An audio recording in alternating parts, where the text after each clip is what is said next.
This year has seen a sudden flurry of pupil insurgency, from schoolgirls striking in the wake of the Everyone's Invited revelations, to boys at Eton petitioning against the dismissal of a popular teacher, through to pupils at Pimlico Academy organising a sit-down protest against the policies of their new headmaster. The 1790s also witnessed a wave of serious pupil rebellions across the public school sector. At Westminster in 1791, boys resisted corporal punishment, absconded from lessons, and sang a French Revolutionary song. 2 years later, at Winchester College, pupils barricaded themselves into the school buildings and donned liberty caps. Boys from Merchant Taylors scrawled Republican graffiti outside the school and flew the tricolour from the nearby Tower of London on the Queen's birthday in 1796. In total, there were at least 10 significant disturbances across 7 major schools during the decade. John Campbell, a pupil at Westminster from 1788 to 1798, reflected on the disorder when he later returned to the school as a teacher, stating, "It may seem ridiculous, but the French Revolution and the rights of man, etc., caused this imitation. We always act second-hand scenes among men." Campbell's thesis is a compelling one, but not without problems. Riots and insurgency in schools were not limited to the 1790s, although they appear to have peaked at this time. There are records of such disturbances as early as the 16th century, although they grew in frequency and severity from the 1760s, before subsiding in the early 19th century. As such, they represent a distinctive phenomenon, but one which began long before the storming of the Bastille. The late 18th century saw a sudden upsurge in crowd movements, with often quite disparate groups gathering together to protest about a range of political, religious, and socio-economic concerns. Boys did not have to look across the Channel to see examples of popular insurgency. Westminster pupil Frederick Reynolds recalled in his memoirs observing the Gordon riots, the large-scale violent anti-Catholic demonstrations, in London in June 1780. These episodes have been neglected, suppressed by schools as an embarrassment, and written off by both contemporaries and historians as inconsequential outbursts, which were the inevitable result of youthful high spirits and poor management at the schools. This paper will consider 3 major incidents of pupil insurgency in their context, demonstrating pupils' awareness of and fluency in the political language and symbols of the time, and uncovering a complex relationship with revolutionary ideals. By considering overlooked sources, I will strive to recover pupils' voices and agency to provide new insight into their objectives and the form chosen for their acts of resistance. In November 1791, newspaper The London Chronicle announced, "A terrible fracas took place on Wednesday at Westminster School. 2 of the boys, having had a dispute, agreed to go to the Green in Dean's Yard and fight it out. The 2 heroes were followed by the rest of the boys, and Dr. Vincent and the rest of the masters were the only scholars left in the school." 3 teachers of ascending seniority attempted to end the fight and order the pupils to return to the school, but even the headmaster, Dr. Vincent, pictured in this cartoon, was ignored until the battle was concluded. When the boys returned to the school, a sentence of flagellation was passed on Mr. Doyley, the head boy, for not having obeyed orders. The pupils objected and deserted the schoolroom in protest. We are fortunate to have an eyewitness account from a pupil, James Boswell the younger, aged 13, who corresponded with his elder brother Alexander, then a pupil at Eton. Alexander had seen it reported that the upper boys of Westminster have been overcome by the under ones, and that fagging is abolished.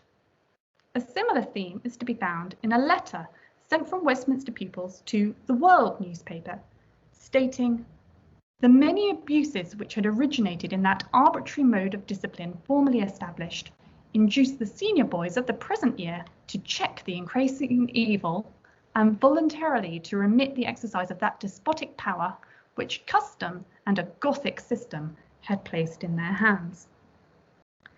James Boswell was quick to deny the suggestion that fagging had been abolished, either by the choice of the seniors or as a result of pressure from the juniors, replying, "Never was a greater hyperbole told in all this world, and with less foundation." It would appear that whilst older pupils might have been quick to declare their support for the principles of fraternity and equality in the press, they were slower to put them into practice. Boswell did confirm that there had been a rebellion at the school, largely concurring with the account in the Public Advertiser, but providing further detail regarding the standoff between the headmaster, Vincent, and Doyley, the head boy. Doyley had not been present at the fight and had in fact been studying in his boarding house, and thus felt he couldn't be blamed for the incident.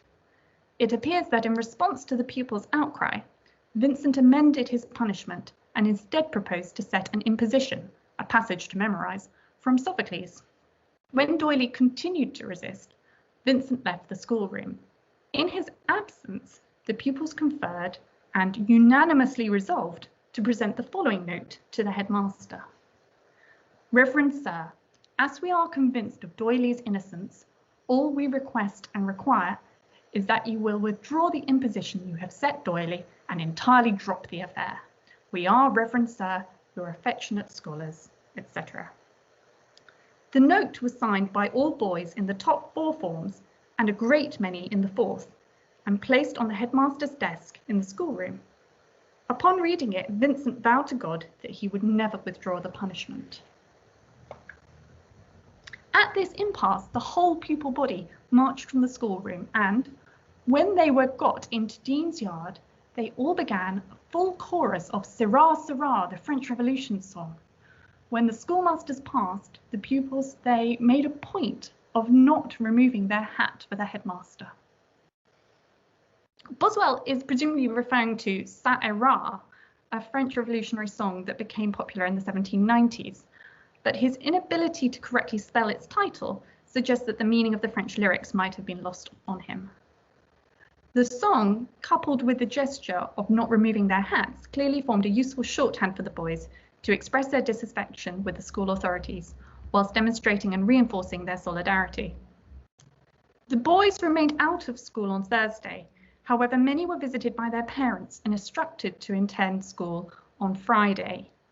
39 pupils returned, but a number remained outside and disrupted proceedings by breaking the schoolroom windows with potatoes and stones. That evening, Vincent held a meeting with Doyley's father and several other noblemen and gentlemen affiliated with the school, eventually reaching a compromise. Doyley returned to the school and read a note stating that whilst right in refusing the initial punishment, he was wrong to leave the schoolroom and therefore agreed to accept any imposition set by Dr. Vincent for going out of school. A second article in the Public Advertiser reported on the conclusion of the affair in a light-hearted tone, punning on the Latin term a posteriori to suggest both a disputed point of logic and corporal punishment. 2 years later, a rebellion at Winchester did not reach such a happy conclusion. The warden, who was in charge of the school, informed the boys that they were forbidden to attend a military parade in town, but added that if one individual is peccans, disobedient, he shall be severely punished, but if numbers are seen, the whole school shall be punished by being refused leave to dine out with their friends. A single pupil, a prefect, was caught at the event and received a personal punishment, being forced to learn Sophocles' Electra by heart 50 lines a day until completed. However, all pupils were forbidden from dining out that Easter Sunday. For the boys, this situation was clearly unfair. The warden had not kept his word. An assembly was held and the pupils voted unanimously to compose a letter in Latin to the warden, requesting that in future he did not punish all for the sake of one. We are fortunate to have 2 rival accounts of the dispute, one written by a pupil and a second written by the warden, Huntingford.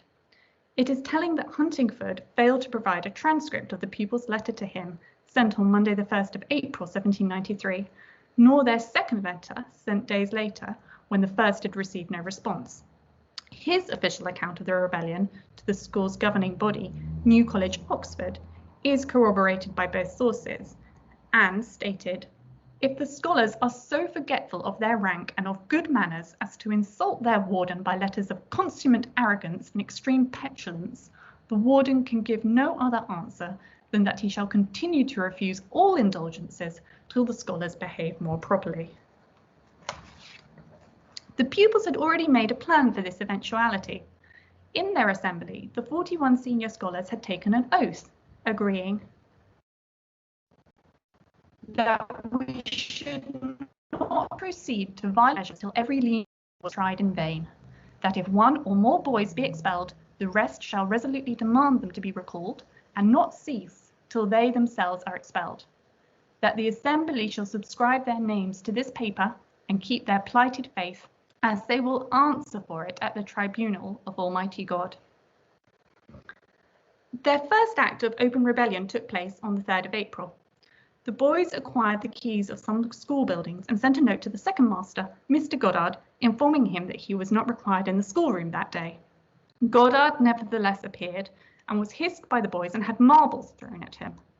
The pupil's account notes that we had previously determined not to offer him any other indignity, but solely to hiss, but some of the lower boys could not restrain their hands. No other violence was inflicted by the pupils, but Huntingford and Goddard clearly feared personal attacks. Both of their lodgings were invaded by boys, who now occupied the main school buildings, which conveniently formed a series of high-walled medieval quads.